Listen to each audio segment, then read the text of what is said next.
అవకాశం ఇచ్చినటువంటి దేవునికి ఎంతైనా కృతజ్ఞతాస్తుతులు చెల్లిస్తూ ఉంటున్నాను. ఈనాటి మన వాక్య ధ్యానము కొరకు అపోస్తల కార్యములు 5వ అధ్యాయము మొదటి 11 వచనాలు నేను చదువుతున్నాను, దయచేసి గమనించాలని మనవి చేస్తూ ఉంటున్నాను. అననీయ అను ఒక మనుష్యుడు తన భార్య అయిన సప్పీరాతో ఏకమై పొలమమ్మెను. భార్య ఎరుకనే వాడు దాని వెలలో కొంత దాచుకొని కొంత తెచ్చి అపోస్తలుల పాదముల యొద్ద పెట్టెను. అప్పుడు పేతురు, అననీయ, నీ భూమి వెలలో కొంత దాచుకొని పరిశుద్ధాత్మను మోసపుచ్చుటకు సాతాను ఎందుకు నీ హృదయమును ప్రేరేపించెను? అది నీ యొద్ద ఉన్నప్పుడు నీదే కదా. అమ్మిన పిమ్మట అది నీ వశమై ఉండలేదా? ఎందుకు ఈ సంగతి నీ హృదయములో ఉద్దేశించుకున్నావు? నీవు మనుష్యులతో కాదు, దేవునితోనే అబద్ధమాడితివని వానితో చెప్పెను. అననీయ ఈ మాటలు వినుచునే పడి ప్రాణము విడువగా వినిన వారికందరికీ మిగుల భయము కలిగెను. అప్పుడు పడుచువారు లేచి వారిని బట్టతో చుట్టి మోసుకొని పోయి పాతిపెట్టిరి. ఇంచుమించు 3 గంటల సేపటికి వాని భార్య జరిగినదే ఎరుగక లోపలికి వచ్చెను. అప్పుడు పేతురు, మీరు ఈ భూమిని ఇంతకే అమ్మితిరా? నాతో చెప్పుమని ఆమెను అడిగను. అందుకామె, అవును, ఇంతకే అని చెప్పెను. అందుకు పేతురు, ప్రభు యొక్క ఆత్మను శోధించుటకు మీరెందుకు ఏకీభవించితిరి? ఇదిగో, నీ పెనిమిటిని పాతిపెట్టిన వారి పాదములు వాకిటనే ఉన్నవి, వారు నిన్నును మోసుకొని పోవుదురని ఆమెతో చెప్పెను. వెంటనే ఆమె అతని పాదముల యొద్ద పడి ప్రాణము విడిచెను.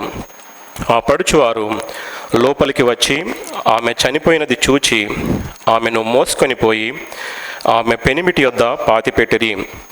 సంఘమంతటికిని ఈ సంగతులు వినిన వారికి అందరికీ మిగుల భయము కలిగెను. తలలు వంచుకొని కళ్ళు మూసుకున్నట్లయితే చిన్న ప్రార్థన చేసుకుందాం.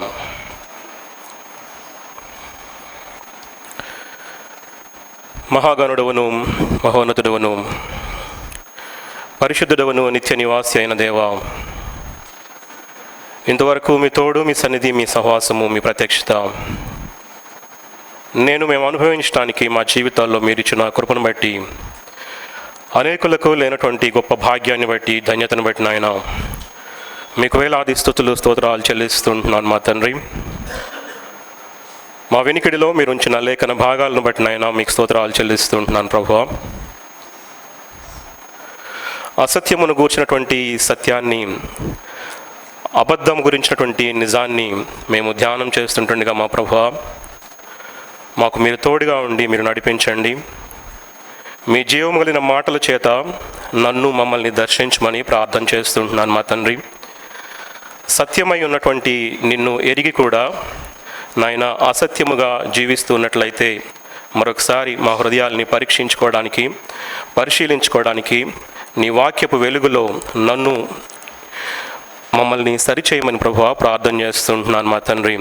నమ్మదగిన దేవా, ముందున్నటువంటి సమయం మీ నామానికి మహిమకరంగా, మాకు దీవెనకరంగా, ఆశీర్వాదకరంగా మీరు నడిపించమని యేసుక్రీస్తు నామం పేరట అడిగి వేడుకొంచున్నాను మా తండ్రి. ఆమేన్. ప్రియులారా, చదవనటువంటి వాక్య భాగంలోనికి వెళ్ళగా ముందుగా ఒక మాట చెప్పాలని అనుకుంటున్నాను. వాస్తవానికి గత కొంతకాలంగా ఈ యొక్క వర్తమానాన్ని సిద్ధపడుతూ ఉన్నాను. నా హృదయంలో ఉన్నటువంటి భారాన్ని బట్టి పరిశుద్ధాత్మ ప్రేరేపణ ద్వారా ఈ మాటలు, ఈ వర్తమానము ధ్యానము చేస్తూ ఉన్నాం మనం. అంతేకాని ఎవరిని కించపరచడానికి, లేక ఎవరిని బాధ పెట్టడానికి, లేక ఎవరిని భయపెట్టడానికి కాదు అని మాత్రమే మనవి చేస్తూ ఉంటున్నాను. దయచేసి గమనించాలని మనవి చేస్తూ ఉంటున్నాను. మాట్లాడేటువంటి ప్రతి మాట కూడా వాక్యానుసారంగానే మాట్లాడుకుందాం. వాక్యపు వెలుగులో మన జీవితాలని, మన హృదయాలని ఒకసారి పరిశీలించుకొని మన జీవితాలని సరిచేసుకునేటువంటి ప్రయత్నం చేద్దాం ప్రియులారా. అయితే చదవబడినటువంటి వాక్య భాగము అంతా కూడా మనకి పరిచయమైనటువంటి వాక్య భాగమే. అపోస్తలుల కార్యములు ఈ 5వ అధ్యాయము మొదటి 11 వచనాల్లో ఉన్నటువంటి ఈ విషాద సంఘటన, భయము గొలిపేటువంటి సంఘటన, విస్తుగొలిపేటువంటి సంఘటన ఆదిమ సంఘ చరిత్రలో జరిగినట్లుగా మనము లేఖనాల్లో చూస్తూ ఉంటున్నాం. ప్రభు అయిన యేసు మరణించి తిరిగి పునరుద్ధానుడై సజీవునిగా తండ్రి కుడిపార్శ్వానికి ఆరోహణమై ఉంటున్నాడు. ఆ తరువాత పెంతెకొస్తు పండుగ వచ్చింది. మరి వాగ్దానము చేయబడిన రీతిగానే ఆదరణకర్తను మీ మధ్యలోనికి పంపిస్తాను అని యేసుక్రీస్తు ప్రభువారు ఈ లోకములో సజీవుడిగా ఉన్నప్పుడు ఏ రీతిగా అయితే వాగ్దానం ఇచ్చాడో ఆ రీతిగానే పరిశుద్ధాత్మ ఈ భూమి మీదకి దిగి వచ్చింది. ఇంచుమించు 120 మందితో ఆ మొదటి సంఘము, ఆదిమ సంఘము ప్రారంభించబడింది. పేతురు చేసినటువంటి ఆ మొదటి ప్రసంగము ద్వారా సుమారు 3000 మంది ఆ ఆదిమ సంఘములో చేర్చబడ్డారు. ఆ తరువాత 5000 మంది ఆ సంఘములో చేర్చబడ్డారు. ఆ రీతిగా విస్తారముగా సువార్త ప్రకటించబడుతూ ఉంటుంది. ఆ ఆదిమ సంఘము నానాటికి విస్తరించబడుతూ ఉంటుంది. సంఘములో అద్భుతాలు జరుగుతూ ఉంటున్నాయి. అంత మాత్రమే కాదు కానీ హింస కూడా ఆ రీతిగానే చెలరేగిపోతుంది. అయితే ఆ శిష్యుల సాక్ష్యము మరింత బలపడినట్లుగా మనం చూస్తూ ఉంటున్నాం. అంత మాత్రమే కాదు కానీ ఆ సంఘము ఒక మాదిరికరమైనటువంటి సంఘముగా, ఒక రూపాంతరము చెందుతున్నటువంటి సంఘముగా ఆ సంఘాన్ని ఆ తరువాతి అధ్యాయాలలో, ఆ ముందు అధ్యాయాలలో మనము చూస్తూ ఉంటున్నాం. 4వ అధ్యాయము చివరి భాగములో 32వ వచనం నుంచి 37 వచనాలు కనుక చూసినట్లయితే సంఘములో ఉన్నటువంటి విశ్వాసులు అందరూ కూడా ఒకరిపై ఒకరు చాలా శ్రద్ధాసక్తులు చూపిస్తున్నట్లుగా మనము చూస్తూ ఉంటున్నాం. వారిలో ఏ ఒక్కరికి కూడా ఎటువంటి లోటు లేనట్లుగా మనము చూస్తూ ఉంటున్నాం. వారిలో ఆస్తిపాస్తులు కలిగినటువంటి వారు, భూములు, ఇళ్ళు కలిగినటువంటి వారు, వారికి కలిగినవన్నీ కూడా అమ్మి అపోస్తలుల పాదాల దగ్గర తీసుకొచ్చి పెడుతున్నట్లుగా ఆ చివరి భాగంలో 4వ అధ్యాయంలో మనము చూస్తూ ఉంటున్నాం. ఇదంతా కూడా స్వచ్ఛందంగా జరిగింది తప్ప వారిని ఎవరు బలవంత పెట్టలేదు. ఒకరిపై ఒకరు ప్రేమ, ఒకరిపై ఒకరు ఆ ఆసక్తి ఆ యొక్క కుటుంబాల మీద ఒకరి పట్ల ఒకరు చూపిస్తూ పరిశుద్ధాత్మ ప్రేరేపణ ద్వారా జరిగినట్లుగా మనము ఈ యొక్క లేఖన భాగాల్లో మనము చూస్తూ ఉంటున్నాం. అయితే పరిచర్య గురించి, సంఘము గురించి, విశ్వాసుల గురించి వారంతా కూడా ఒకే ఆలోచన కలిగినట్లుగా, ఒకే విధమైనటువంటి ఉద్దేశాలు కలిగినట్లుగా మనం చూస్తూ ఉంటున్నాం. తమను తాము ఏ రీతిగా అయితే ప్రేమించుకుంటున్నారో ఆ రీతిగానే సాటి విశ్వాసులను కూడా ప్రేమిస్తూ ఉన్నట్లుగా, నిన్ను వలె నీ పొరుగు వారిని ప్రేమించుము అన్నటువంటి మాటని తూచా తప్పకుండా ఆ సంఘస్థులందరూ కూడా పాటిస్తున్నట్లుగా మనము చూస్తూ ఉంటున్నాం. అయితే ఈ యొక్క 4వ అధ్యాయము చివరి భాగంలో ఒక వ్యక్తి ప్రత్యేకంగా నిలుస్తూ ఉంటున్నాడు. అతని పేరు యోసేపు, కానీ అందరూ అతన్ని బర్నబా అంటారు. అంటే హెచ్చరిక పుత్రుడు లేక ఆదరణ పుత్రుడు అని అక్కడ అర్థం వస్తూ ఉంటుంది ప్రిలారాం. అయితే ఈ యొక్క లేవీయుడు సంపన్న దేశము నుంచి వచ్చినటువంటి లేవీయుడిగా ఈ యోసేపు ఉన్నాడు. తన వద్ద ఉన్నటువంటి కొంత ఆస్తిని అమ్మి కొంత ఆ పార్ట్ని అపోస్తలుల పాదాల చెంతకి తీసుకొని వచ్చినట్లుగా మనము లేఖనాల్లో చూస్తూ ఉంటున్నాం. ఏ రీతిగా అయితే హెచ్చరిక పుత్రుడు అనేటువంటి పేరు కలిగి ఉన్నాడో ఆ రీతిగానే ఇతరులకు కూడా హెచ్చరిక చేస్తున్నట్లుగా తను చేసినటువంటి కార్యము ద్వారా, తన జీవితము ద్వారా సాక్ష్యాన్ని కనుపరిచినట్లుగా చూస్తూ ఉంటున్నాం. తద్వారా ఆ సంఘములో ఉన్నటువంటి ప్రతి ఒక్కరూ కూడా ఈ రీతిగానే మేము కూడా దేవుని పరిచర్యలో పాల్గొనాలి అనేటువంటి ఆశ, ఆసక్తి కనుపరిచినట్లుగా మనము చూస్తూ ఉంటున్నాం. త్యాగపూరితంగా సేవ చేయడానికి, వారికి కలిగినది దేవునికి ఇవ్వడానికి, పరిశుద్ధాత్మ పిలుపును అంగీకరించడానికి సంఘమంతా కూడా పూనుకున్నట్లుగా మనం చూస్తూ ఉంటున్నాం. అయితే తరచూ జరిగే విధముగానే ఎక్కడైతే ఆత్మకార్యము బలముగా జరుగుతూ ఉంటుందో అక్కడే సాతాను కూడా తన కార్యాన్ని ప్రారంభిస్తాడు. ఏ విధముగా అంటే మనుష్యుల ప్రశంసలను పొందడానికి ప్రజలను కపటముగా ప్రేరేపించినట్లుగా ఈ లేఖన భాగాల్లో మనం చూస్తూ ఉంటున్నాం. ఆ ఆదిమ సంఘములోనే ఉన్నటువంటి ఈ అననీయ సప్పీరాలు అనేటువంటి దంపతులు, వారికి కూడా సంఘ పరిచర్యలో నిస్వార్థంగా పాలుపంపులు పొందాలి అనేటువంటి ఆశ వారికి కలిగింది. అయితే ఆ ఆశ దురాశగా మారింది. ఆ దురాశ వారిని శోధించింది. తద్వారా దేవునితోనే అబద్ధమాడినటువంటి వ్యక్తులుగా లేఖనాల్లో మనము చూస్తూ ఉంటున్నాం. పరిశుద్ధాత్మనే మోసపరిచేలా చేసినట్లుగా ఆ లేఖనాల్లో మనము చూస్తూ ఉంటున్నాం ప్రియులారా. తద్వారా వారి ఇరువురిని కూడా మరణానికి నడిపించినట్లుగా, వారు చేసినటువంటి వేషధారణను బట్టి, వారు ఆడినటువంటి అబద్ధాలను బట్టి దేవుని సన్నిధిలోనే పడి ప్రాణము విడిచినట్లుగా మనము చూస్తూ ఉంటున్నాం ప్రియులారా. పరిశుద్ధ బైబిల్ గ్రంథములో వ్రాయబడినటువంటి మొట్టమొదటి పాపం ఏంటంటే ఈ అబద్ధమే. కాబట్టి ఈ మొదటి పాపము ద్వారా, ఆ ఒకే ఒక్క పాపము ద్వారా ఈ లోకములో ఈనాడు ఉన్నటువంటి ప్రతి ఒక్క పాపము కూడా ఆవిర్భవించినట్లుగా, మానవుడు ఆ పాపాలు అన్నిటితో కూడా మరి పోరాడలేక తరువులు చాలిస్తున్నట్లుగా, ఈ లోకయాత్రను ముగిస్తున్నట్లుగా, పాపిగా జన్మించి పాపిగానే జీవించి పాపిగానే మరణిస్తున్నట్లుగా మనము చాలా వరకు చూస్తూ ఉంటున్నాం. అయితే ప్రియులారా, పాపములన్నిటికీ కూడా, ఈ లోకములో ఉన్నటువంటి పాపములన్నిటికీ కూడా మూలాధారము ఈ అబద్ధము అనేటువంటి సత్యాన్ని దేవుడు జ్ఞాపకము చేస్తూ ఉంటున్నాడు ప్రియులారా. నేడు అబద్ధాలు చెప్పటం అనేది చిన్నవారి నుంచి పెద్దవారి వరకు కూడా ఒక అలవాటుగా మారిపోయింది.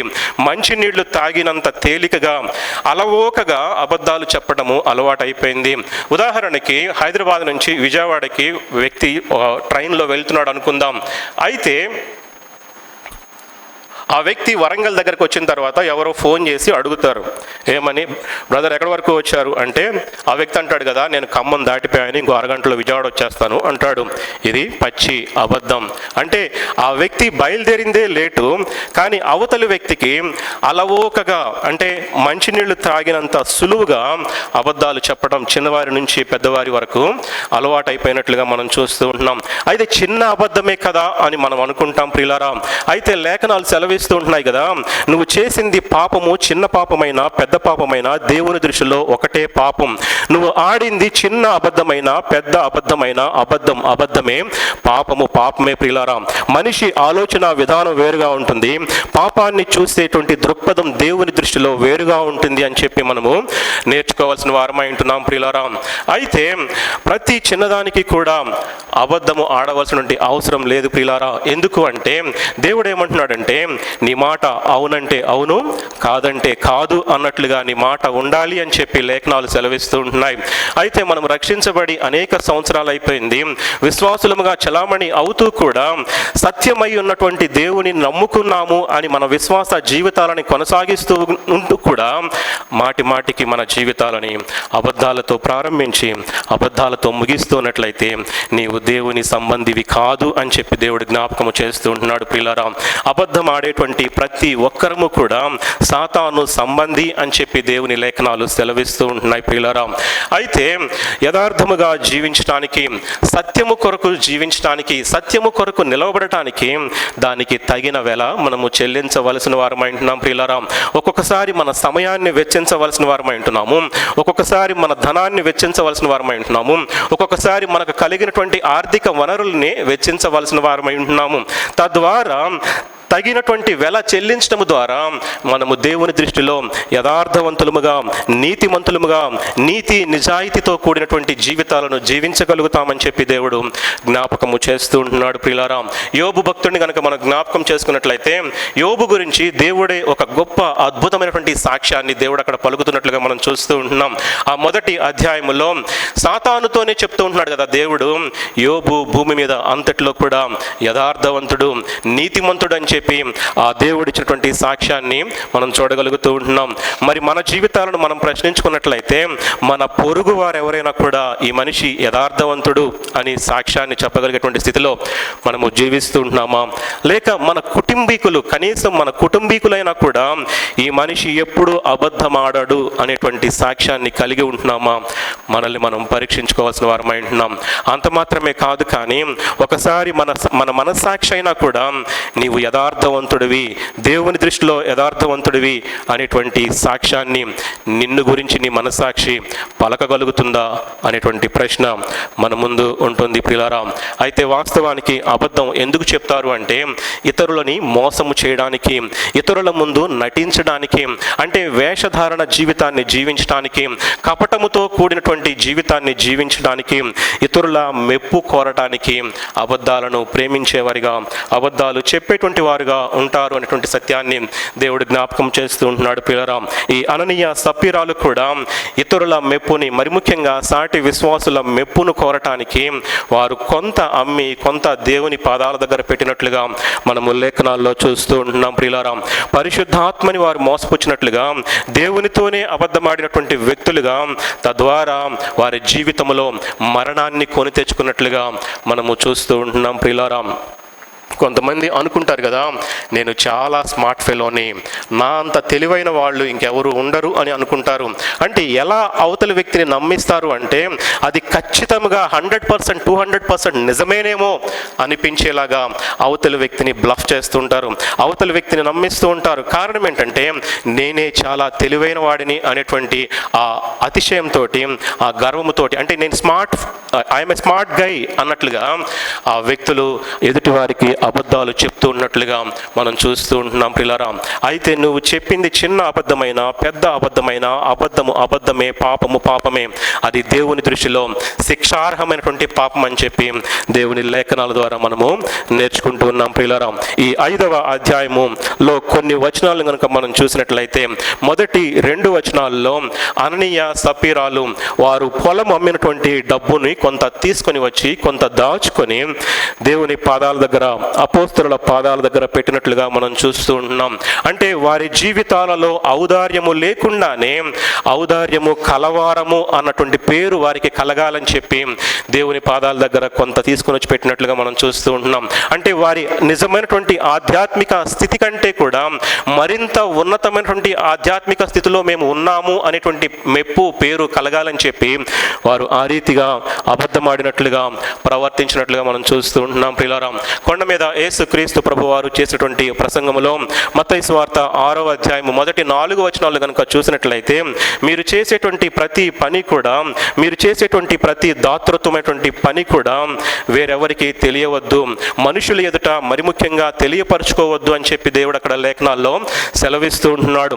ఒకవేళ మనుషుల ఎదుట మనుషులకు కనపడేటట్లుగా కనుక మనం చేసినట్లయితే అంటున్నాడు కదా, వారు తమ ఫలము పొంది ఉన్నారని నిశ్చయముగా మీతో చెప్పుచున్నాను అని చెప్తూ ఉంటున్నాడు ప్రియులారా. అదే రీతిగా అననీయ సప్పీరాలు కూడా వేషధారణతోటి మనుషుల మెప్పు పొందాలి అని చెప్పి అందరి ముందు తీసుకొని వచ్చి కొంత దాచుకొని కొంత దేవునికి సమర్పించినట్లుగా మనం చూస్తూ ఉంటున్నాం. ఆ మత్తయి సువార్త 6వ అధ్యాయం 4వ వచనం చివరి భాగంలో రహస్యమందు చూచుచున్న నీ తండ్రి నీకు ప్రతిఫలం ఇచ్చును అని చెప్తూ ఉంటున్నాడు ప్రియులారా. కాబట్టి వారు తమ ఫలము ఎప్పటికే పొంది ఉన్నారు అని చెప్తూ ఉంటాడు యేసుక్రీస్తు ప్రభువారు అక్కడ. నిజంగా ఆలోచన చేసినట్లయితే అననీయ సప్పీరాలు కూడా మనుషుల ఎదుట వారు ఆ రీతిగా ప్రవర్తించడాన్ని బట్టి వారి ఫలాన్ని ఎప్పటికే పొంది ఉన్నారు. ఆ ఫలమే, ఆ ఫలితమే మరణం అని చెప్పి దేవుని లేఖనాలు ఇక్కడ సెలవిస్తూ ప్రియులారా. 3-4 వచనాలు కనుక చూసినట్లయితే వారు తమ ఆస్తిని అమ్మి ఆ డబ్బులో కొంతైనా సంఘానికి ఇవ్వాలి అని ఎటువంటి బలవంతము కూడా లేదు.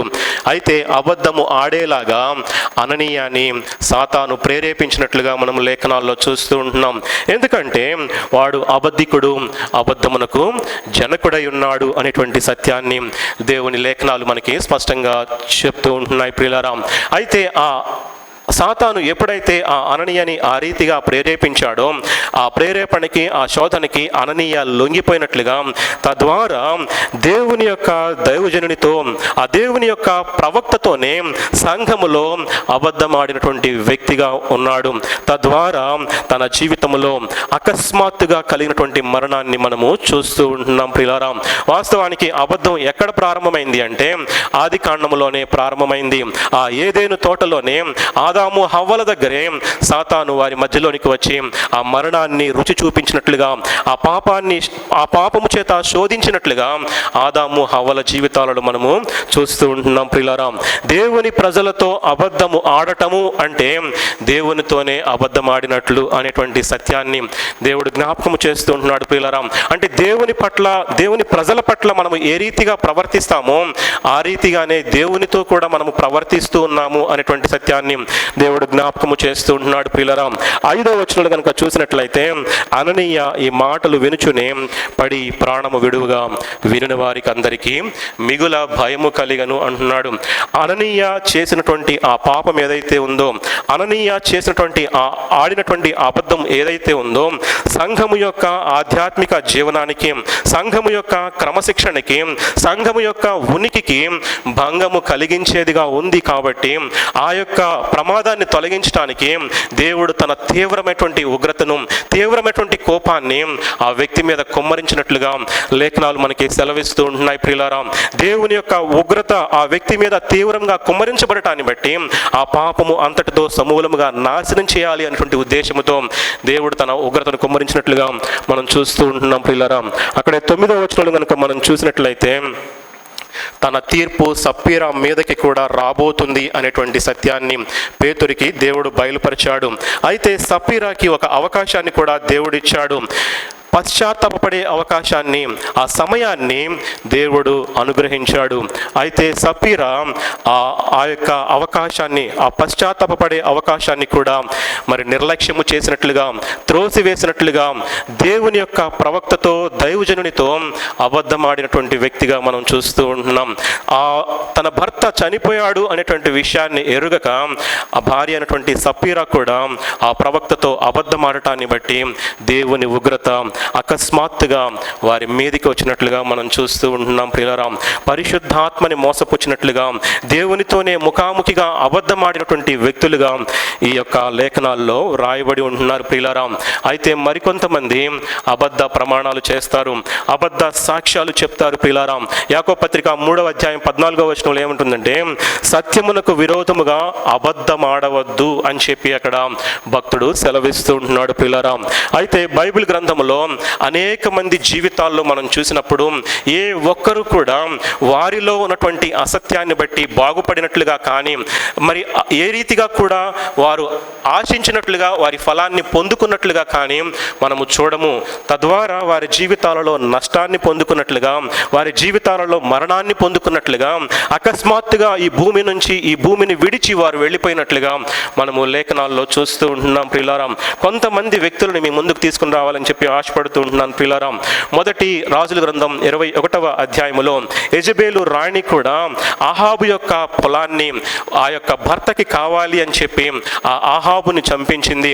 అయితే ప్రవక్త అయినటువంటి ఏలియాకి ఆ దేవుని వాక్కు ప్రత్యక్షమై యెజబేలు రాణి దగ్గరకు వచ్చి, ఏ భూభాగమందు రక్తము అహాబు యొక్క రక్తాన్ని నాకాయో, నీ రక్తాన్ని కూడా, నీ యొక్క కుటుంబీకుల రక్తాన్ని కూడా ఆ భూభాగములో కుక్కలు నాకుతాయి అని చెప్పి ప్రవచించినప్పుడు ఆ రీతిగానే వారి జీవితాలు సమసిపోయినట్లుగా మనం చూస్తూ ఉంటున్నాం. అంటే వారు ఆడినటువంటి అబద్ధము ఆ వ్యక్తుల మీద మాత్రమే కాదు, కానీ ఆ కుటుంబం మీద, ఆ తరతరాల కూడా ఆ యొక్క అబద్ధపు ఛాయలు, ఆ అబద్ధాలకు తగినటువంటి ప్రతిఫలము వారు అనుభవించినట్లుగా మనం చూస్తూ ఉంటున్నాం ప్రియులారా. కయీను ఆది కాండములో ఉన్నటువంటి ఒక క్లాసిక్ ఎగ్జాంపుల్ ప్రియులారా. ఆది కాండములో ఆ యొక్క కయీనుని దేవుడు వచ్చి అడిగాడు కదా, హేబేలు, నీ తమ్ముడైన హేబేలు ఎక్కడ ఉన్నాడు అంటే, చాలా గర్వంగా, అతిశయంగా, ఒక విధమైనటువంటి అతిశయముతో దేవునితోనే అబద్ధమాడినటువంటి వ్యక్తిగా ఉన్నాడు ప్రియులారా. నా తమ్మునికి నేను కావలివాడనా అని దేవునినే ప్రశ్నించాడు. అంటే దేవునికి ఏమీ తెలియదు అని చెప్పి కయీనుని ప్రశ్నించాడు ఆ దేవుడు ప్రియులారా? కాదు.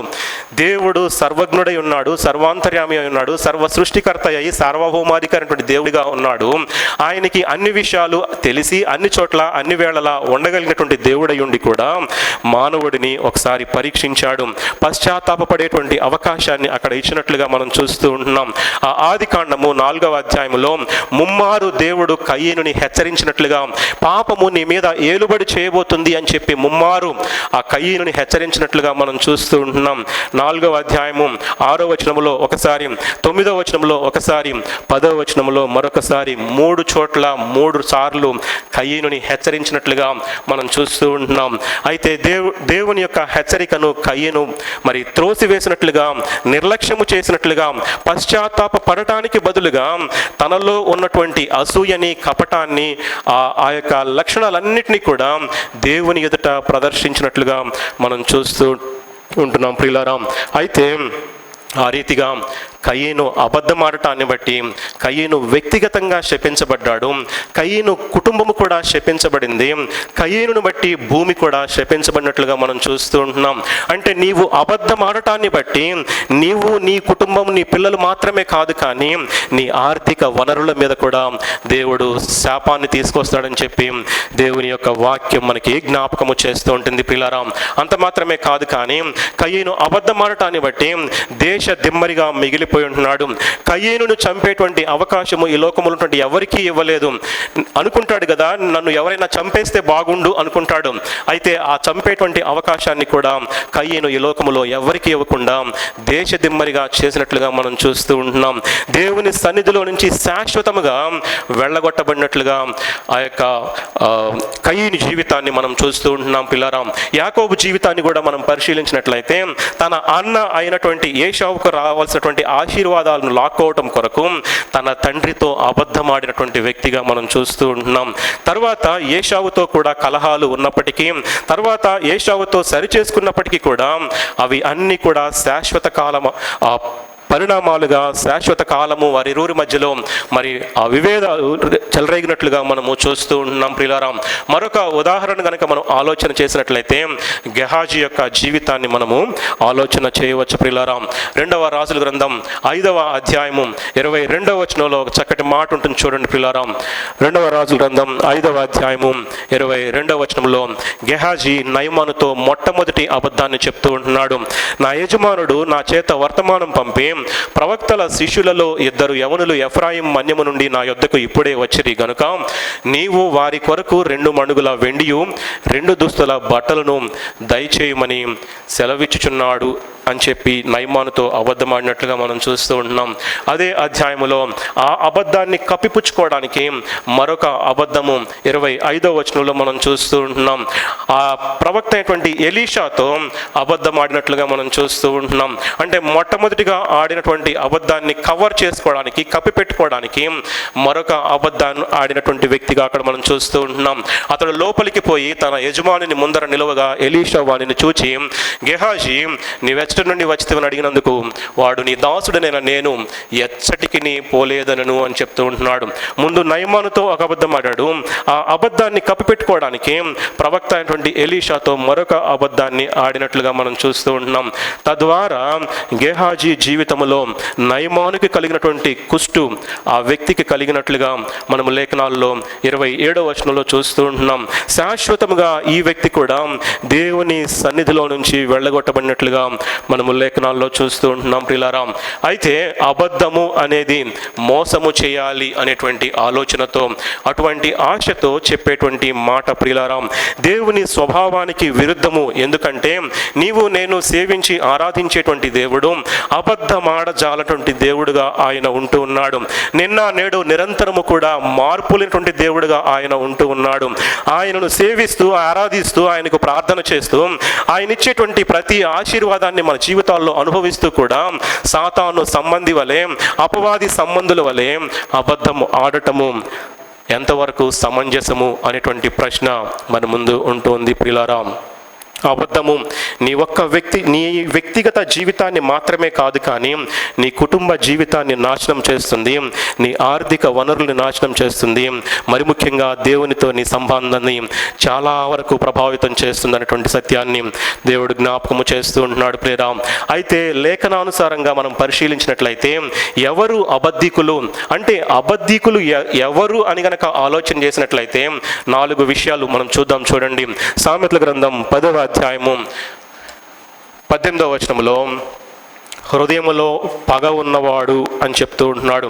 అంటే బయటికి కనిపించేటువంటి మంచి వ్యక్తులుగా మనం కనబడుతూ ఉంటాం, కానీ హృదయములో కపటముగా అవతలి వ్యక్తి పట్ల ఎవరైతే పగని ద్వేషాన్ని పెంచుకుంటారో వారు దేవుని దృష్టిలో అబద్ధికులు అని చెప్పి దేవుడు జ్ఞాపకము చేస్తూ ఉంటున్నాడు పిల్లారా. అదే సామెతల గ్రంథం 6వ అధ్యాయము 19వ వచనంలో లేని వాటిని పలుకువారు అంటే అబద్ధాలు చెప్పేవారిని అబద్ధికులు అని చెప్తూ ఉంటున్నాడు పిల్లారా. మొదటి యోహాను పత్రిక 2వ అధ్యాయము 4వ వచనంలో దేవుని యొక్క ఆజ్ఞను ఎవరైతే గైకొనరో వారు దేవుని దృష్టిలో అబద్ధికులు అని చెప్పి దేవుడు జ్ఞాపకము చేస్తూ ఉంటున్నాడు ప్రియులారా. అదే మొదటి యోహాను పత్రిక 4వ అధ్యాయము 20వ వచనంలో సహోదరుని ద్వేషించే వారు కూడా దేవుని దృష్టిలో అబద్ధికులు అని చెప్పి దేవుడు 4 నిర్వచనాల్ని మన ముందు పెడుతూ ఉంటున్నాడు ప్రియులారా.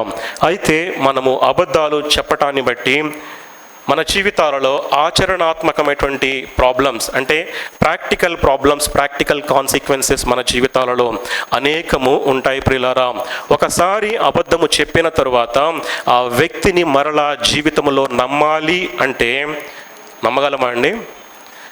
1కి 2 సార్లు కాదు, 1కి 10 సార్లు మనము చెక్ చేసుకుంటాం, నిజంగా వీడు నిజం చెప్పాడా అబద్ధం చెప్పాడా. ఎందుకు అంటే ఒకసారి దొరికిపోయిన తర్వాత, ఒకసారి ఆ నమ్మకాన్ని కోల్పోయిన తర్వాత రెండోసారి మరలా జీవితంలో ఎప్పుడు కూడా ఆ వ్యక్తిని నమ్మడానికి, ఆ వ్యక్తితో స్నేహం చేయడానికి, సహవాసాన్ని పెంపొందించుకోవడానికి మనం ఎప్పుడు కూడా ముందుకు రామ్ ప్రియులారా. సామెతల గ్రంథం 19వ అధ్యాయము 5వ వచనంలో కోట సాక్షి శిక్ష నొందకపోడు, అబద్ధములాడువాడు తప్పించుకొనడు అని చెప్తూ ఉంటున్నాడు. కాబట్టి ఒకసారి ఆ నమ్మకము కోల్పోయిన తరువాత సంబంధాలు తెగిపోతాయి, ఒంటరితనం నిన్ను వేధిస్తూ ఉంటుంది, నీకున్నటువంటి పేరు ప్రఖ్యాతులు కూడా దెబ్బతింటాయి, నీకున్నటువంటి సాక్ష్యము కూడా దెబ్బతింటుంది అని చెప్పి దేవుడు జ్ఞాపకము చేస్తూ ఉంటున్నాడు ప్రియులారా. అదే రీతిగా సంఘర్షణ, కలహాలకు తావిచ్చేటువంటి అబద్ధముగా ఈ యొక్క అబద్ధము మన జీవితాల్లో ఉంటున్నట్లుగా మనం చూస్తూ ఉంటున్నాం ప్రియులారా. అన్నదమ్ముల మధ్యలో జగడాలు, మరి కుటుంబీకుల మధ్యలో జగడాలు. ఎందుకు అంటే మనకి రావాల్సినటువంటి ఆస్తిపాస్తులు వారు లాక్కున్నారని, లేక వారికి చెందవలసినటువంటి ఆస్తిపాస్తులు మనము లాక్కోవాలని చెప్పి అబద్ధాలు చెప్తూ ఉంటాం ప్రియులారా. ఆ అబద్ధాలు మన జీవితాలలో, మన కుటుంబాలలో కలహాలను చెలరేగిస్తూ ఉంటాయని చెప్పి మనము లేఖనాల్లో చూస్తూ ఉంటున్నాం ప్రియులారా. వ్యక్తిగతంగా మనం ఆలోచన చేసినట్లయితే ఒక అబద్ధము మరొక అబద్ధాన్ని తప్పనిసరిగా చేస్తూ ఉంటుంది. ఒకసారి అబద్ధం ఆడిన తర్వాత ఈ అబద్ధముతో నేను బయటపడిపోతాను అని అనుకోవటము అది భ్రమ. ఎందుకంటే గెహాజీ విషయంలో కూడా మనం చూసాము, ఒక అబద్ధాన్ని కప్పిపుచ్చుకోవడానికి మరొక అబద్ధం ఆడినట్లుగా మనం చూస్తూ ఉంటున్నాం. అదే రీతిగా మన జీవితాలలో మన వ్యక్తిగత విషయాలను, మన వ్యక్తిగత జీవితాలను కనుక పరిశీలించుకున్నట్లయితే మనము ఒక అబద్ధాన్ని కవర్ చేయడానికి ఇంకొక అబద్ధము ఆడినటువంటి సందర్భాలు ఎన్నో మనకే తెలుసు ప్రియులారా. అదే రీతిగా మానసిక పరిణామాలు కూడా, అంటే ఒకసారి అబద్ధం చెప్పిన తర్వాత వారిలో ఇన్ఫీరియారిటీ కాంప్లెక్స్ పెరుగుతుంటుంది. వారిని వారు సమాజంలో ఎవరి ముందుకు రాలేక వారంతట వారుగానే కుటుంబంలో నలిగిపోతూ ఉంటారు తప్ప, మానసిక సంఘర్షణని అనుభవిస్తూ ఉంటారు తప్ప మానసికంగా వారు ఎదిగేటువంటి ఆలోచన ఉండదు అని చెప్పి మనం చూడగలుగుతూ ఉంటున్నాం ప్రియులారా.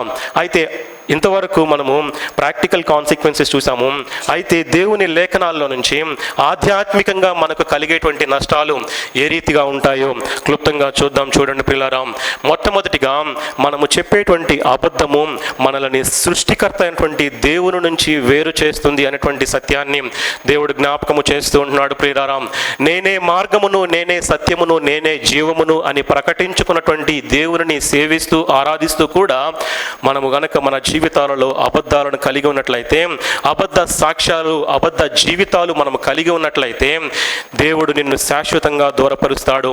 దేవునికి నీకు మధ్యలో ఉన్నటువంటి ఆ ఆధ్యాత్మిక సంబంధం ఏదైతే ఉందో అది శాశ్వతంగా నిన్ను దూరం చేస్తుందని చెప్పి దేవుడు జ్ఞాపకము చేస్తూ ఉంటున్నాడు ప్రియులారా. అది ఒక తీవ్రమైనటువంటి ఆధ్యాత్మిక పరిణామం. మరి ముఖ్యంగా నీ సృష్టికర్తతో నీకున్నటువంటి సంబంధాన్ని శాశ్వతంగా తెంపివేస్తుంది అనేటువంటి సత్యాన్ని మనం జ్ఞాపకము చేసుకోవాల్సిన వారమై ఉంటున్నాం ప్రియులారా. రెండవదిగా, ఒకవేళ మన జీవితాలలో అబద్ధము కలిగి ఉన్నాము అంటే, అబద్ధ జీవితాలను గనక మనం కలిగి ఉన్నాము అంటే, యోహాను సువార్త 8వ అధ్యాయము 44వ వచనంలో రాయబడినట్లుగా, మీరు మీ తండ్రియగు అపవాది సంబంధులు మీ తండ్రి దురాశలు నెరవేర్చగోరుచున్నారు అంటున్నాడు. అంటే యేసుక్రీస్తు ప్రభు వారిని నమ్ముకున్న తర్వాత, నేను నా సొంత రక్షకునిగా అంగీకరించిన తర్వాత ఆ దేవుని విడిచిపెట్టి అపవాది అనేటువంటి తండ్రి దగ్గరికి మరలా మనం వెళ్ళినట్లుగా మనం ఇక్కడ లేఖనాల్లో చూస్తూ ఉంటున్నాం ప్రియులారా. మీరు మీ తండ్రియగు అపవాది సంబంధులు అని చెప్పి దేవుడు జ్ఞాపకం చేస్తూ ఉంటున్నాడు. ఆది నుండి వాడు నరహంతకుడై ఉండి సత్యమందు నిలిచిన వాడు కాడు, వాని యందు అసలు సత్యమే లేదు అని చెప్పి దేవుడు జ్ఞాపకం చేస్తుంటున్నాడు పిల్లరా. వాడు అబద్ధం ఆడినప్పుడు తన స్వభావమును అనుసరించి మాట్లాడతాడంట. వాడి స్వభావం ఏంటి? అబద్ధపు స్వభావము. ఆ స్వభావాన్ని అనుసరించి వాడు మాట్లాడతాడు. మన తండ్రి ఏ రీతిగా అయితే అబద్ధం పలుకుతాడో ఆ రీతిగానే మనము కూడా ఆ అబద్ధాన్ని నేర్చుకున్నట్లుగా అపవాది సంబంధముగా, అపవాది బిడ్డలముగా మనము జీవితాలను జీవిస్తూ ఉంటున్నాం అనేటువంటి సత్యాన్ని దేవుడు జ్ఞాపకము చేస్తున్నాడు పిల్లరా. వాడు అబద్ధికుడును, అబద్ధమునకు జనకుడునై ఉన్నాడు అంటున్నాడు. వాడు స్వతహాగా అబద్ధికుడు, వాడు స్వభావం అనుసరించి అబద్ధికుడు.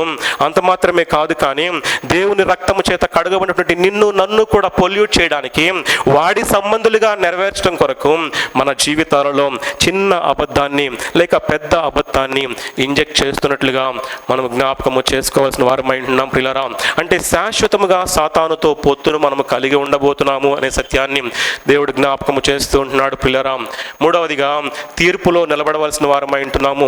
నాలుగవదిగా యెహోవాకు హేయములు అని చెప్పి దేవుడు జ్ఞాపకం చేస్తూ ఉంటున్నాడు పిల్లరా. సామెతల గ్రంథం 12వ అధ్యాయము 22వ వచనములో అబద్ధమాడు పెదవులు యెహోవాకు హేయములు అని చెప్తూ ఉంటున్నాడు. సత్యవర్తనులు ఆయనకి ఇష్టలు అంటున్నాడు. ఒకసారి పరీక్షించుకుందామా? నిజముగా అబద్ధములాడేటువంటి పెదవులతో ఉండి ఆ పెదవులతోనే ఆరాధన చేసినట్లయితే ఆ ఆరాధన దేవునికి అంగీకారమా? అటువంటి ఆరాధన దేవుడు సంతోషిస్తాడా? అటువంటి ఆరాధనని, అటువంటి ప్రార్థనని దేవుడు కోరుకుంటాడా అనేటువంటి ప్రశ్నని మన ముందు ఉంటుంది ప్రియులారా. శాశ్వతమైనటువంటి శిక్ష. ఒకసారి ఇక్కడ ఆగుదాం ప్రియులారా. ప్రకటన గ్రంథం 21వ అధ్యాయము 8వ వచనంలో ఒకసారి తీసి చదువుదాం. ప్రకటన గ్రంథం 21వ అధ్యాయము 8వ వచనంలో ఎవరైనా చదువుతారా? పిరికివారును, అవిశ్వాసులను, అసహ్యులను,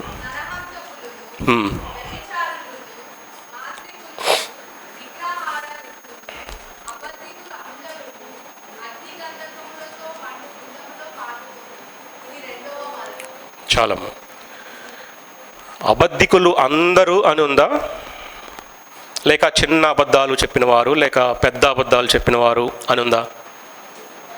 అబద్ధికులు అందరూ అంటే అది దేవుని దృష్టిలో, నీ దృష్టిలో చిన్న అబద్ధం అయి ఉండొచ్చు, కానీ దేవుని దృష్టిలో అబద్ధము అబద్ధమే, పాపము పాపమే. అక్కడే ప్రకటన గ్రంథం 21వ అధ్యాయము 27వ వచనంలో మరొక మాట, గొర్రెపిల్ల యొక్క జీవగ్రంథమందు వ్రాయబడిన వారే దానిలో ప్రవేశింతురు గాని నిషిద్ధమైనది ఏదైనను, అసహ్యమైన దానిని, అబద్ధమైన దానిని జరిగించువాడైనను దానిలోనికి ప్రవేశింపడు. అంటే ఈ లేఖనాలు మనం గ్రామర్ రీతిగా మనం అర్థం చేసుకున్నట్లయితే ప్రవేశింపడు, అబద్ధికులు అందరూ అని లేఖనాలు స్పష్టంగా చెప్తూ ఉంటున్నాయి. అక్కడే ప్రకటన గ్రంథం 22వ అధ్యాయము 15వ వచనంలో కూడా ఒక మాట చూద్దాం, చూడండి.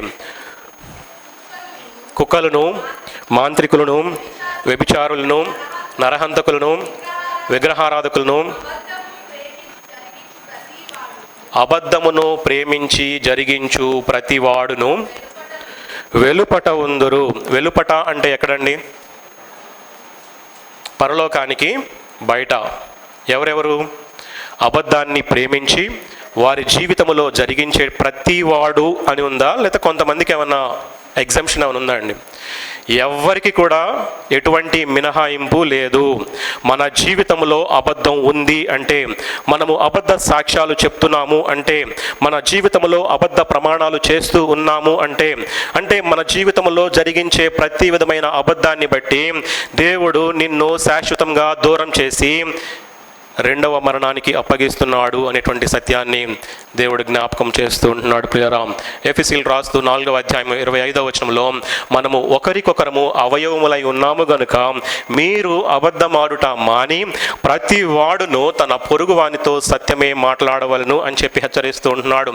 సత్యము చెప్పటము లేక నిజము పలకటము అనేది వ్యక్తిగతంగా మన ధర్మం మాత్రమే కాదు, కానీ సంఘానికి కూడా అవసరమైనది అని చెప్పి దేవుడు జ్ఞాపకం జ్ఞాపకం చేస్తూ ఉంటున్నాడు ప్రియులారా. కొలసీలు రాసిన పత్రిక 3వ అధ్యాయము 9-10 వచనాలు కనుక చూసినట్లయితే, ఒకనితో ఒకడు అబద్ధమాడకుడి, ఏలయనగా ప్రాచీన స్వభావమును దాని క్రియలతో కూడా మీరు పరిత్యజించి జ్ఞానము కలుగు నిమిత్తము దానిని సృష్టించిన వాని పోలిక చొప్పున నూతన పరచబడుచున్న నవీన స్వభావమును ధరించుకొని ఉన్నారు అని చెప్తూ ఉంటున్నాడు ప్రియులారా. ఒకసారి రక్షించబడిన తర్వాత మన పాపాలు దేవుని యొక్క వాక్యపు వెలుగులో సరిచేయబడిన తర్వాత, ఆ యేసు క్రీస్తు ప్రభువారి యొక్క రక్తము చేత కడగబడిన తర్వాత తిరిగి మరలా అబద్ధాలు చెప్తూ ఉంటున్నామంటే మనము నిశ్చయముగా అపవాది సంబంధులమని చెప్పి దేవుడు జ్ఞాపకం చేస్తూ ఉంటున్నాడు. నూతన స్వభావాన్ని, దినదినము నూతన పరచబడుచున్నటువంటి ఆ నవీన స్వభావాన్ని ధరించుకోవాల్సింది పోయి తిరిగి మన ప్రాచీన స్వభావాన్ని అనుసరించి మన జీవితాలను కొనసాగిస్తూ ఉన్నట్లయితే గనక దేవుని పిల్లలము కాదు అని చెప్పి దేవుడు జ్ఞాపకం చేస్తూ ఉంటున్నాడు. అపవాది సంబంధులు అబద్ధాలు ఆడతారు. దేవుని పిల్లలు దేవుని సొత్తుగా, దేవుని బిడ్డగా చేయబడిన తర్వాత వారి జీవితాలలో అబద్ధానికి తావులేదు అని చెప్పి దేవుడు జ్ఞాపకం చేస్తూ ఉంటున్నాడు పిల్లరా. దేవుని నమ్ముకున్నాము అని చెప్తూ కూడా, విశ్వాసులమని చలామణి అవుతూ కూడా అబద్ధాలను కొనసాగిస్తూ ఉన్నట్లయితే, అబద్ధ జీవితాలలో కొనసాగుతూ ఉన్నట్లయితే ఆ భక్తి వలన ఎటువంటి ప్రయోజనము లేదని చెప్పి దేవుడు జ్ఞాపకం చేస్తూ ఉంటున్నాడు. ఎందుకంటే అబద్ధికులు అందరూ కూడా నిత్య నరకానికి పాత్రులని చెప్పి లేఖనాలు సెలవిస్తూ ఉంటున్నాయి ప్రియులారా. అబద్ధాలు చెప్పే ఏ ఒక్కరూ కూడా పరలోక రాజ్యములో ప్రవేశింపరని, వెలుపట వదిలివేయబడతారని చెప్పి దేవుని వాక్యము మనకి జ్ఞాపకము చేస్తూ ఉంటుంది ప్రియులారా. కాబట్టి ముందుగా మనము ఆలోచన చేసినటువంటి ఏ ఒక్క వ్యక్తి కూడా వారు చెప్పినటువంటి అబద్ధం మూలముగా వారు బాగుపడినట్లుగా కానీ, వారు ఆశించింది పొందుకున్నట్లుగా కానీ పొందుకోలేదు. కానీ మరి ముఖ్యంగా వారు శపించబడ్డారు, నష్టపోయారు, మరణించారు అనేటువంటి సత్యాన్ని దేవుడు జ్ఞాపకము చేస్తూ ఉంటున్నాడు ప్రియులారా. కాబట్టి మన జీవితాలలో అబద్ధాన్ని విడిచిపెట్టవలసిన వారమై ఉంటున్నాము. సత్యాన్ని, సత్యవంతుడైనటువంటి దేవుడిని హత్తుకోవలసిన వారమై ఉంటున్నాం ప్రియులారా. కొంతమంది ఈ రీతిగా సమర్థించుకుంటారు. ఎలా అంటే, నేను చేసేటువంటి ఉద్యోగంలో, నేను చేసేటువంటి వ్యాపారంలో అబద్ధము చెప్పకపోతే నడవదు బ్రదర్ అంటారు. అయితే ఒక మాట చెప్తూ ఉంటున్నాను, నీవు నేను ఆరాధించి సేవించేటువంటి దేవుడు, సార్వభౌమాధికారి అయినటువంటి దేవుడు, సర్వ సృష్టికర్త అయినటువంటి దేవుడు, మన ఉద్యోగాలను మార్చగలిగినటువంటి దేవుడు, మన ప్రవృత్తిని, మన వ్యాపారాలను మార్చగలిగినటువంటి దేవుడు, మరి ముఖ్యంగా మన జీవితాలను శ్రేష్టమైనటువంటి స్థితిలోనికి మార్చగలిగినటువంటి దేవుడు అని చెప్పి ఇలా ఈ యొక్క మధ్యాహ్న కాల సమయంలో దేవుడు జ్ఞాపకము చేస్తూ ఉంటున్నాడు పిల్లరా. కయీను, సప్పీరా ఇద్దరూ కూడా వారికి పశ్చాత్తాపపడేటువంటి అవకాశము లభించినప్పటికీ, దేవుడు వారిని హెచ్చరించినప్పటికీ ఆ హెచ్చరికని వారి పెడచెవిని పెట్టడాన్ని బట్టి వారి జీవితాలలో మరణాన్ని కొని తెచ్చుకున్నట్లుగా దేవుడు జ్ఞాపకం చేస్తూ ఉంటున్నాడు. ప్రియులారా, గుండె మీద చేయి వేసుకొని ఒక మాట చెప్దామా? నిజముగా నా జీవితంలో ఎటువంటి అబద్ధము, అబద్ధ సాక్ష్యము, అబద్ధ ప్రమాణాలు లేదు, నిశ్చయముగా నేను పరలోకానికి వెళ్తాను అనేటువంటి నిశ్చయత కనుక ఉన్నట్లయితే దేవునికి స్తోత్రం. ఒకవేళ ఈ మధ్యాహ్న కాల సమయంలో దేవుడు మరొకసారి మనల్ని హెచ్చరిస్తూ ఉంటున్నాడు, ప్రేరేపిస్తూ ఉంటున్నాడు. పరిశుద్ధాత్మ దేవుడు మరొకసారి మన జీవితాలను ఉజ్జీవింపచేయడానికి సిద్ధపడుతూ ఉంటున్నాడు. కాబట్టి నిజముగా ఒకవేళ ఏ స్థితిలో అయినా ఉన్నప్పటికీ కూడా ఆ అబద్ధము గనక మన జీవితాల్లో ఉన్నట్లయితే గనక దేవుడు మరొక అవకాశాన్ని మన జీవితాల్లో ఉంచుతూ ఉన్నాడు. ప్రియులారా, రెండు తలంపుల మధ్య, రెండు జీవితాల మధ్య ఎప్పుడూ కూడా ఉండటానికి వీలు లేదు ప్రియులారా. ఉంటే అటైనా ఉండాలి, లేదా ఇటైనా ఉండాలి. అంటే ఉంటే వెచ్చగా అయినా ఉండాలి, లేదా చల్లగా అయినా ఉండాలి. ఒకవేళ నులివెచ్చని స్థితిలో ఉండి అటు ఉండి ఇటు ఉన్నట్లయితే గనక దేవుడు నిన్ను తన నోటి నుంచి ఉమ్మి వేస్తాడు అనేటువంటి సత్యాన్ని దేవుడు జ్ఞాపకము చేస్తూ ఉంటున్నాడు. ప్రియులారా, ఒకసారి పరీక్షించుకుందాం. దేవా, నా ప్రాచీన స్వభావాన్ని నేను వదిలిపెట్టుకోలేకపోతున్నాను, నేను కరెక్ట్గా అక్కడే పడిపోతున్నాను, ఈ అబద్ధమైనటువంటి పాపములో నేను జీవిస్తూ ఉంటున్నాను, కొనసాగుతూ ఉంటున్నాను అని చెప్పి ఒకవేళ మనల్ని మనం పరీక్షించుకొని దేవుని యొక్క వాక్యపు వెలుగులో మనం పరిశీలించుకొని ఒకవేళ దేవునికి తిరిగి మన హృదయాలను సమర్పించుకున్నట్లయితే దేవుడు మహింపరచబడతాడు. మరి ముఖ్యంగా ఆయన మనకి సహాయము చేసేటువంటి దేవుడు అయి ఉంటున్నాడు అనేటువంటి సత్యాన్ని దేవుడు జ్ఞాపకం చేస్తూ ఉంటున్నాడు. ప్రియులారా, చివరిగా ఒక్క మాట చెప్పి నేను ముగిస్తాను. 5వ వచనం చదువుకుందామా ఒకసారి? అపోస్తల కార్యములు 5వ అధ్యాయము 5వ వచనం. అననీయ ఈ మాటలు వినుచునే ప్రాణము విడువగా వినిన వారికి అందరికీ మిగుల భయము కలిగెను. అక్కడే 11వ వచనం కూడా చదువుదామా? సంఘమంతటికి ఈ సంగతులు వినిన వారికి అందరికీ మిగుల భయము కలిగెను. అంటే ఈ మనం చదివినటువంటి వాక్య భాగములో 2 వ్యక్తులు చనిపోయారు. 2 వ్యక్తులు చనిపోయారు అన్నటువంటి విషయము, వారు చేసినటువంటి పాపము, ఆ పాపాన్ని బట్టి వచ్చినటువంటి ఫలితము మరణము, వారు అంతా కూడా కళ్ళారా చూశారు, విన్నారు. విన్న తర్వాత వారిలో ఏమైంది? భయము కలిగిందా? మిగుల భయము కలిగిందా అండి? మిగుల భయము కలిగింది. ఎవరెవరికి? సంఘమంతటికి ఈ సంగతులు వినిన వారికి అందరికీ. ప్రియులారా, ఈ సంగతులు నీవు నేను కూడా విన్నాము. మరి మనకి భయం ఉందా? భయం ఇప్పుడైనా కలిగిందా? వెన్నులో నుంచి వణుకు రావాలండి అబద్ధం చెప్పాలి అంటే. ఎందుకు? ఒకసారి అబద్ధం చెప్పిన తర్వాత నీవు పరలోకానికి వెళ్ళవు అనేటువంటి సత్యాన్ని దేవుడు జ్ఞాపకం చేసిన తర్వాత మరలా మన జీవితంలో అబద్ధము చెప్పాలి అంటే భయపడాలి. వెన్నులో నుంచి వణుకు రావాలి, భయం వేయాలి, ఆలోచించాలి. నిజంగా నేను చెప్పే మాట సత్యమా, సత్యానికి విరుద్ధమా అనేటువంటి దాన్ని పరీక్షించుకొని మనము మాట్లాడవలసిన వారమై ఉంటున్నాం. ప్రియులారా, ఎప్పటికే మన నిత్యత్వము మనకి నిర్ణయించబడింది. అంటే ఒకవేళ మన జీవితంలో అబద్ధము లేనట్లయితే దేవుని చేరుకోగలం, ఆ పరలోకాన్ని చూడగలం, ఆ పరలోకంలో ప్రవేశించగలం. ఒకవేళ గనక మన జీవితాలలో ఇంకా అబద్ధములో కొనసాగుతూ ఉన్నట్లయితే గనక ఏ రీతిగా అయితే ఆ సంఘం అంతటికి భయము కలిగిందో ఆ రీతిగానే నీవు నేను కూడా భయభక్తులు కలిగి నేనే మార్గమును సత్యమును అయినటువంటి ఆ ప్రకటించుకున్నటువంటి ఆ దేవుని వెంబడిస్తున్నటువంటి నీవు నేను కూడా, ఆ దేవుని బిడ్డగా సొత్తుగా చేయబడినటువంటి నీవు నేను కూడా సత్యాన్ని మాత్రమే పలకాలి, సత్యము కొరకే నిలవబడాలి.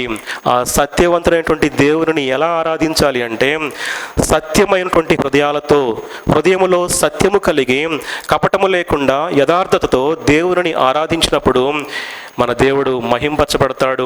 మరి ముఖ్యంగా నాకు చేత కావట్లేదు, జై జీవితాన్ని, విశ్వాస జీవితాన్ని, పౌరుషము కలిగినటువంటి విశ్వాస జీవితాన్ని జీవించడానికి ఈ లోకములో నాకు చేత కావట్లేదు, సహాయము చేయి అని చెప్పి దేవుని మీద సంపూర్ణంగా ఆధారపడినట్లయితే గనక దేవుడు నీకు నాకు కూడా సహాయము చేసేటువంటి దేవుడిగా ఆయన ఉంటూ ఉన్నాడు. కాబట్టి ఒకవేళ ఎప్పటి వరకు కూడా అపవాది సంబంధముగా మనం జీవిస్తూ ఉన్నట్లయితే సత్యమైనటువంటి దేవునిని హత్తుకుందాం. అట్టి కృప, అట్టి దీవెన, అట్టి ధన్యత చేరి వచ్చిన ప్రతి ఒక్కరికి కూడా పరిశుద్ధాత్మ దేవుడు అనుగ్రహించి నడిపించునుగాక.